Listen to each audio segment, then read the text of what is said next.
Good afternoon everyone and welcome back to a new little Tenerife news update regarding the forest and wildfires. If you're new to the channel, I am Andrew. I do live here in South Tenerife. If you're returning, a big welcome back. You may have seen some of my previous updates. I'm back today with the latest information. A few things did develop over the last couple of days, a few very strange things, and also a slight improvement as well. So let's jump right into it. So I did mention that something strange had happened and I just can't get my head around this part, and that was that yesterday a man was arrested for throwing a rock at one of the fire helicopters whilst filling up with water. So one of the rescue helicopters that was dropping the water over the fire, trying to battle the blaze, and has been for the last few days. What they regularly do is stop off at these big water tanks. They drop down, fill up the tanks with the water that are in those big reserves, and then they fly back up and drop it over the fire and try and contain it, stop it spreading, etc. A man did, while one of those helicopters was stopping to refill with the water, threw a rock at the helicopter, aiming at the back rudder, which then hit the helicopter, caused the pilot to have to do an emergency landing in a nearby football pitch, and has rendered the helicopter out of use as well at the moment. Absolutely crazy. The incident took place around 9:30 yesterday morning when the pilot reported that his helicopter went out of control after being hit by something whilst he was hovering to collect water to be dispersed on the forest fire. Fortunately, the pilot managed to land safely and the crew walked away from the incident, which would have been much worse, but the helicopter is now unable to fly, meaning that the emergency services are 2 helicopters down after it was grounded. So that has now been put out of use. The other one has been grounded with a hydraulic leak as well, so 2 of them are now out of action. Hopefully that leak has been solved now. The man in question has been taken into custody. It does turn out he was 80 years old. A very strange thing to do. I just can't wrap my head around that at all. Very, very odd. Unfortunately, one less helicopter dropping water over the fire, stopping the spread. He is now potentially going to be charged with attempted murder for that, so they will of course throw the book at him for that one. Let's hope they catch the arsonist as well.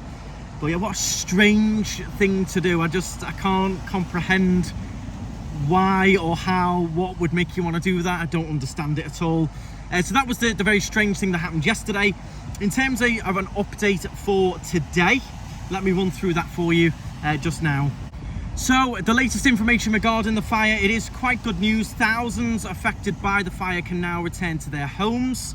The General Director of Emergency Services for the government has declared the end of the evacuation in various municipalities of El Rosario, El Sauzal, El Matanza, I'm sorry if I'm pronouncing some of these wrong, La Victoria, La Orotava, meaning that 75% of people affected by the fire in Tenerife can now return to their homes. So that is fantastic news.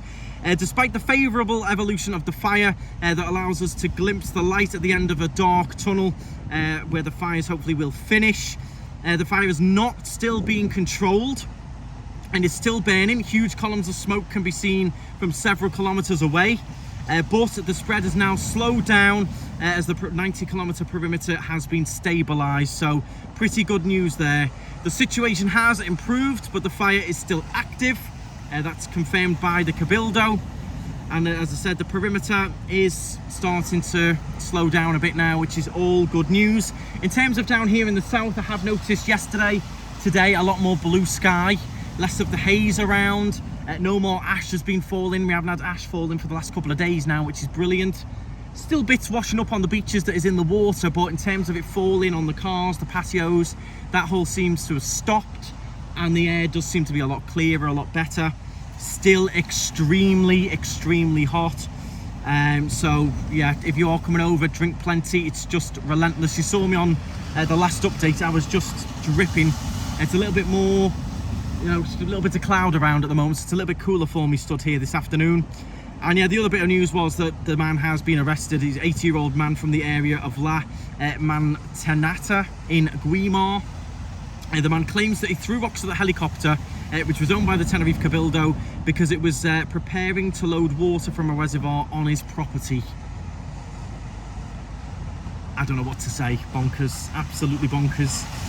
Police say he could be charged with attempted murder, as only the skill of the pilot prevented the incident from becoming a tragedy. So Crazy, absolutely crazy, but there we go. So pretty good news if you are on your way over. As I've said in the previous updates, look forward to it. Everything down in the south is very much normal, so to speak. Everything is running as planned. The national park and Mount Tady is still closed, but hopefully once they get that fire more under control, they might open some of the access roads, not all of them, but maybe the one through Villaflor could open up again. Maybe the Santiago del Tady route could open. So fingers crossed that might open again soon. But pretty good news. Let's hope it stays that way. The weather's been a little bit more favourable for them. If you have enjoyed the update, do please give a thumbs up. If you're new to the channel, make sure you subscribe as well. It's completely free. And if I've missed any information or anything changes, of course, do let me know down in the description. By the time I get the video out, sometimes new information and new articles have come out. I will leave this one from Canary Weekly down in the description if you want to have a read of it. That'll be down. And don't forget, any of the advert revenue from these updates regarding the fire will, by the end of it, go to hopefully a couple of charities. I'm planning on dividing it up. A couple of charities that have been dealing with the fires, so that is going to be coming up as well. Thank you all very much for watching, and stride on.